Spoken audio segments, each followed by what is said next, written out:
Welcome to the Mobile Home Park Mastery Podcast, where you will learn how to identify, evaluate, negotiate, perform due diligence on, finance, turn around, and operate mobile home parks.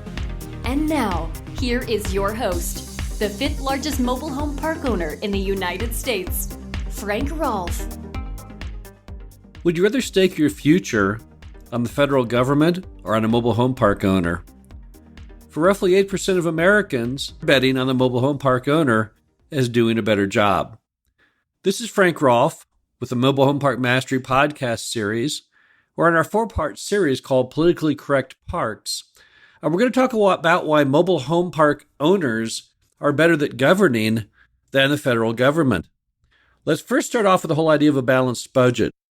The United States has not had a balanced budget, and I'm not really sure when the last time we ever had a balanced budget. Right now, we have almost $20 trillion in debt. That makes us the largest debtor in the world. And our deficits these days are unbelievably high, up to $1 trillion a year. So basically, I think it's fair to say the federal government, as far as balancing budgets, is not very good. Park owners, however, have to balance their budget. They've got to bring in more revenue than pay out in cost. They have to do that to pay for the park, to have the park even exist. So there really is no way that a park owner can ever do a worser job than the federal government, because we're not allowed to have any deficiencies at all. We've got to, as part of our loan commitments and just operationally to exist, we've got to live within our means. If we're going to have X dollars in expense, we've got to bring in X or more than X to may have a go of it. So when it comes to balanced budgets, definitely the mobile home park owner is better. Next is as far as providing affordable housing. Now, you might say, well, wait, now the federal government, they've got that Section 8 program. That's doing a better job than you mobile home park owners, but that's not really entirely true. You see, Section 8 doesn't actually do anything at all. All that is we are just moving the cost of the housing to the federal government and away from the resident. But it's not really sustainable. Who knows how much longer Section 8 can go on? It runs in the red every day. And in fact, there's millions of people who need to be in Section 8 they can't serve because they simply don't have any more money in the budget to take that loss. Mobile home park owners, however, we provide housing that is truly affordable without subsidy. That's the big issue, is the subsidy. If you watch the C-SPAN trials on Congress discussing this whole idea of affordable housing a couple years ago, you saw that many were shocked to find out that Section 8 is not sustainable, that those subsidies are vast, and we can't keep paying them forever. So basically, once again, the federal government, it can't do affordable housing at all. It just doesn't know how to create it or maintain it. However, mobile home park owners, they do that every day of the week. We're the only folks out there actually providing non-subsidized affordable housing. Also, it's worthy of note that mobile home park owners do a far better job than the federal government as far as helping people who have problems with their homes. There really isn't a federal program out there to aid those in need on fixing up their homes. But park owners do it all the time. I know that we do it constantly. Someone needs their home painted, they can't afford to do it, we do it. They need a handicap-accessible ramp to the home, we'll provide that. We do all kinds of things. Federal government, none, zero. And even if they did it, can you imagine how long the lines would be in order to get those things fixed? It'd just take forever. Another item we do better than the federal government is the entire sense of fairness. Now, the government plays favorites. Maybe you have a certain congressman who's maybe in better stead with the federal government, who gets a little extra money in the old budget. But mobile home park owners, all the time, we foster fairness. We play no favorites. We have very simple systems of management. Basically, one is called no pay, no stay. If you don't pay your rent, you can't live in the mobile home park. We don't do it in a judgmental way or a negative way. We want you to stay. Obviously, we're a business. We want you to live there and be happy and to pay. But you can't have situations where people who are paying their rent are faced with others who are not paying their rent. It's simply not fair to anybody.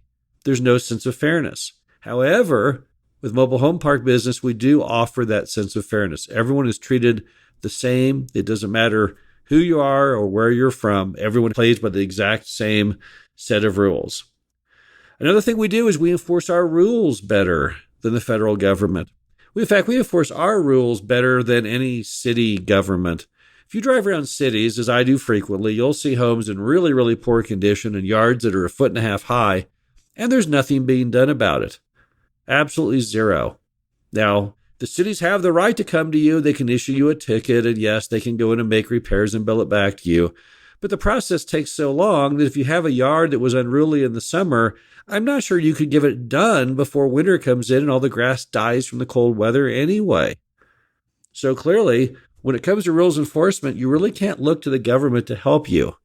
But in a mobile home park, you can. We're able to actually enforce the rules. And more importantly, we're able to have more restrictive rules that are better for all of the residents than you have in the greater government outside. Such items as dangerous breeds of dogs, things that people don't want to live around. Nobody wants to have a giant, boxer or Great Dane roaming freely through the neighborhood. In single family, that's tolerated all the time, but it's not tolerated in mobile home parks. So a lot of those rules that people really appreciate and really want, the only spot they can get those is in a mobile home park. You can't get it in the greater government out there. The next thing we do is we're better at creating a sense of community and a sense of pride than the federal government. The federal government doesn't really do anything when it comes to trying to foster people as being happy neighbors and active in their community. They just don't. They have no initiative like that whatsoever. But mobile home park owners have that all the time. All the time we're trying to think through, how can we get the residents more bonded? How can we get them to be happier, better socialized, offer better amenities? And the reason we do that is we're a business.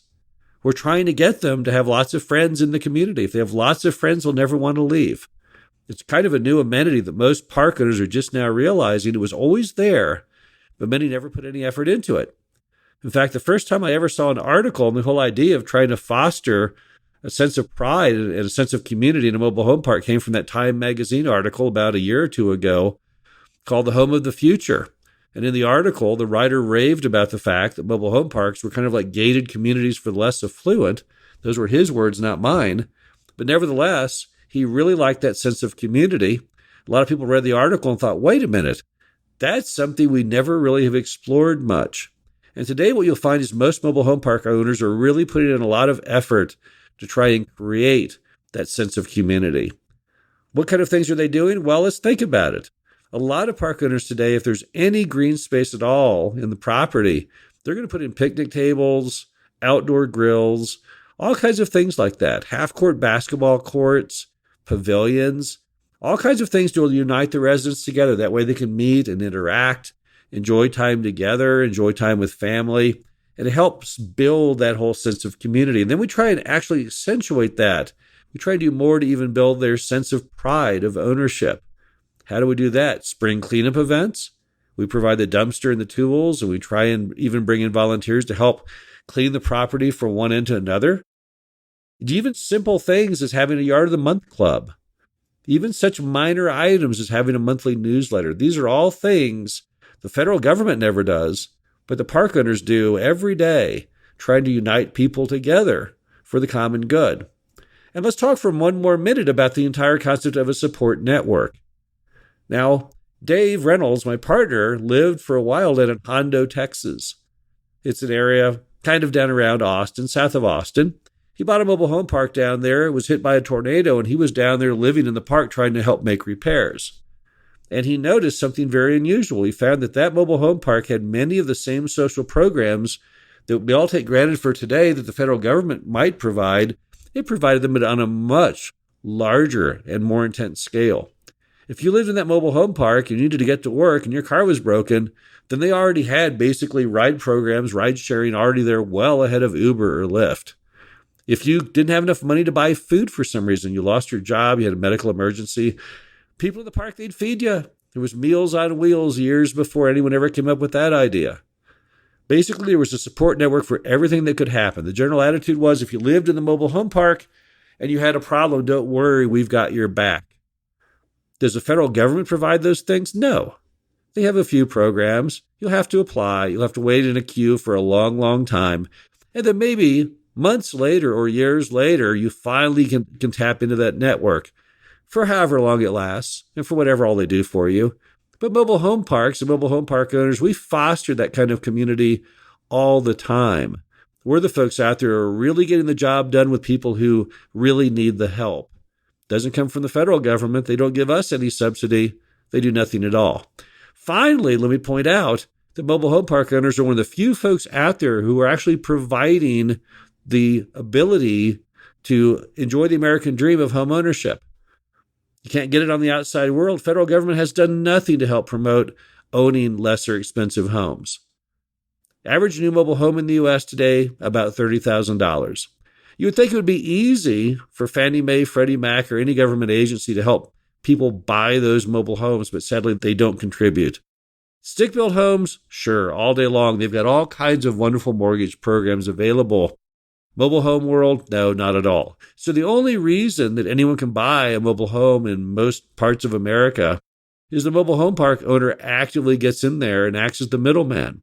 We go out and we bring in the new home, or we buy the new home and we bring it in, and then other groups who create mortgages, 21st Mortgage and others, they'll create mortgages for customers, but only if the mobile home park owner is in the middle of the loop of the whole transaction.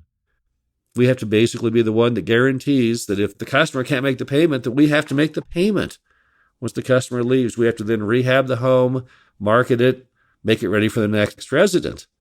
So we're putting a huge amount of skin in the game, a huge amount of effort, simply to help deliver the American dream of home ownership, something the federal government just doesn't do. So the bottom line is when you add it all together, there's no question mobile home park owners are far, far better at governing than the federal government. It's just simply a fact. People may not accept it. They may not want to hear it. A lot of people want to hear that the government, they've got it all going on. They've definitely got the plan to solve everything, but the truth is they don't, and they don't get it done. But mobile home park owners do, and they do it every day. This is Frank Rolfe, the Mobile Home Park Mastery podcast series. Hope you enjoyed the second in our Politically Correct Park series, and we'll be back again soon. Thank you for listening to the Mobile Home Park Mastery podcast. Be sure to visit us at mhpmastery.com to subscribe to the show, read our show transcriptions, and access all of our great information on mobile home park investing.